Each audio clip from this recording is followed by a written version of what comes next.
Alam kong marami sa atin ang pamilyar na pamilyar kay XRP pagdating po sa cross-border payments at saka banking solutions. Pero kamakailan lamang ay meron pong isang pangalan ang dahang-dahang umiingay sa background ng institutional finance. At ito po ay ang Canton Coin na may ticker symbol na CC. Yan, isa rin po itong requested na review mula sa ating ka-crypto sa ating YouTube channel na ito. Kaya ayan, marami pang mga katanungan ang umiikot ngayon dito sa crypto space. Ano nga ba talaga itong Canton Coin na ito? Sino ang mga utak sa likod nito? At higit po sa lahat ay isa nga ba itong seryosong competitor na pwedeng umagaw sa trono ng XRP? O baka naman isa lang itong overhype na project? Kaya sa video na ito ay sasagutin natin ang lahat ng yan gamit po ang pinakabagong data mula sa mga market updates. Titignan din natin ang fundamentals nito ng diretso. Walang paligoy-ligoy para malaman natin kung paano ito dapat tingnan bilang isang crypto asset. Ayan. Simulan na po natin sa kung ano po ang Canton Coin at sino ang gumawa nito. Ayan. Ito po ang kanilang official website.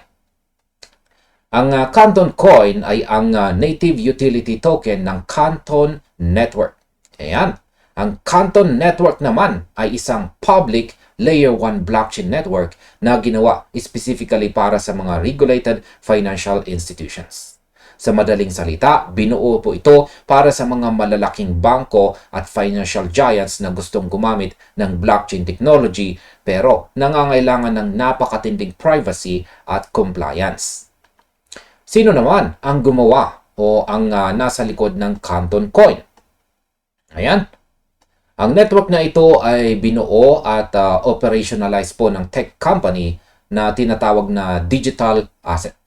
Pero hindi lang sila nag-iisa. Ang Canton Network ay inilaunch kasama ang isang dambuhalang consortium o grupo ng mga naglalakihang institutions sa mundo ng TradFi or Traditional Finance. Kasama na sa mga founding partners at sumusuporta rito ang mga dambuhalang pangalan tulad po ng Goldman Sachs, BNP Paribas, Deutsche Börse, Microsoft, Deloitte, at ang DTCC or Depository Trust and Clearing Corporations. Kaya yan, mga bigatin.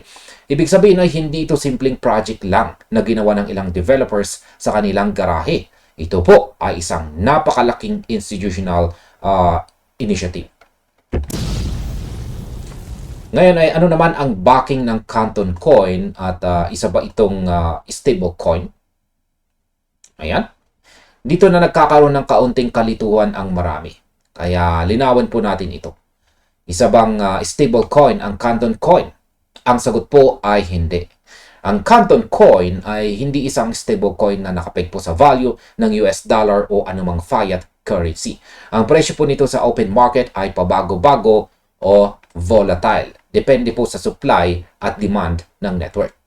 Kung hindi ito stable coin, ano naman ang backing o suporta sa likod ng Canton Coin? Ang backing nito ay ang tinatawag po nating real network utility. Ayon po sa disenyo ng kanilang tokenomics, ang Canton Coin ay walang pre-mine at walang direct allocations para sa mga venture capitals or VCs. Ang bawat coin sa sirkulasyon ay kailangang lutuin o kitain sa pamamagitan ng pagbibigay ng serbisyo sa network, gaya ng pagpapatakbo ng validator infrastructure o pagbuo ng mga applications. Mayroon po silang tinatawag na burn and mint equilibrium model. Ibig sabihin kapag may gumagamit ng network, ang transaction fees ay sinusunog o binuburn. At may mga bagong coins naman na minimint bilang reward sa mga operators. Kaya ang pinaka-backing po ng Canton Coin ay ang mismong productivity, adoption at volume ng mga transaction ng mga dambuhalang bangko na gumagamit sa kanilang blockchain. Bagamat may mga stable coins na nag-ooperate sa loob ng Canton Network, gaya po ng kamakailang partnership ng Visa at Braille gamit ang kanilang SBC stablecoin o ang USDCX, ang mismong Canton Coin ay nananatiling isang native utility token. Ayan, ito po ang pinakamatinding tanong natin dito. Competitor nga ba ito ni XRP at alin po sa kanila ang mas magandang investment? Ayan, ang sagot ng isang sikat po na market analyst na nagbahagi ng kanyang pananaw ay yes and no. Bakit? Yes. Dahil pareho po silang tumatarget sa parehong audience. Ang mga financial institutions, central banks at saka malalaking korporasyon. Pareho silang nag-aalok ng mabilis na settlement, tokenization po ng real-world assets or RWAs at mas modernong infrastructure para sa pera.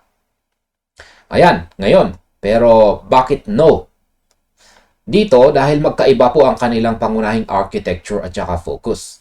Sa XRP po, sa pamamagitan ng XRP Ledger ay kilala sa pagiging isang mabilis at napakamurang bridge currency para sa cross-border payments at saka global liquidity.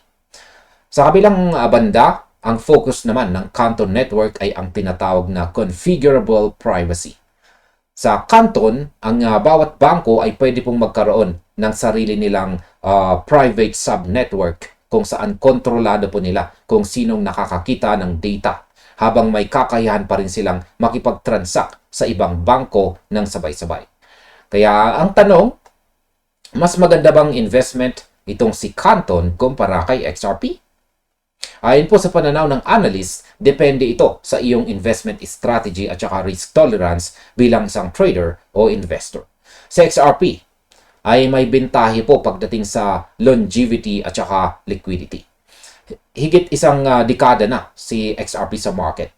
Subok na ang liquidity nito sa daan-daang exchanges sa buong mundo at mayroon itong napakalawak at solidong retail community. Dito naman kay Canton Coin ay may bentahe po siya pagdating sa fresh institutional adoption. Dahil bago ito at direktang nakadikit sa mga tech infrastructures ng mga dambuhalang bangko, ang potential po sa growth or paglago nito mula sa zero ay malaki. Lalo na kung ang mga kasosyo nitong bangko ay magsisimula ng maglipat ng bilyong-bilyong dolyar on-chain. Kaya kung ang hanap mo ay isang asset na may established global regulatory clarity at malalim na market presence, pwedeng mas lamang sa XRP para sa iyo.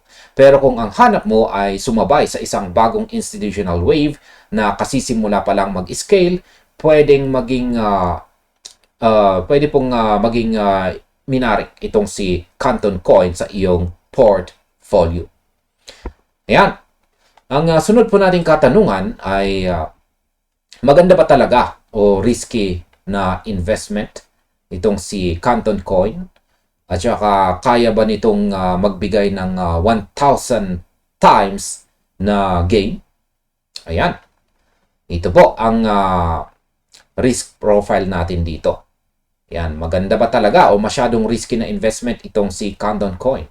Ang maikling sagot po natin dito ay ito ay may mataas na potensyal, ngunit may kaakibat itong seryosong risk. Ang maganda po sa Canton Coin, gaya ng nabanggit ko kanina, ay ang seryosong backing ng mga traditional financial players. Kapag ang mga institusyong ito ay naging fully operational at ginamit po ang Canton Coin para sa kanilang bandwidth at saka fees, ang organic demand ay natural na aakyat. Gayunpaman, ang risk dito ay ang tinatawag na institutional lock-in. Dahil ito ay isang network na idinsenyo para sa mga regulated entities, ang retail trading volume o ang participation ng mga karaniwang traders ay maaring hindi po maging kasing husay ng mga typical na crypto tulad ng Bitcoin o Ethereum. Kung ang network ay mananatiling eksklusibo o mas pabor sa mga enterprise clients, ang price action po nito sa mga retail exchanges ay maaring maging mabagal o hindi po sumunod sa karaniwang crypto hype cycles.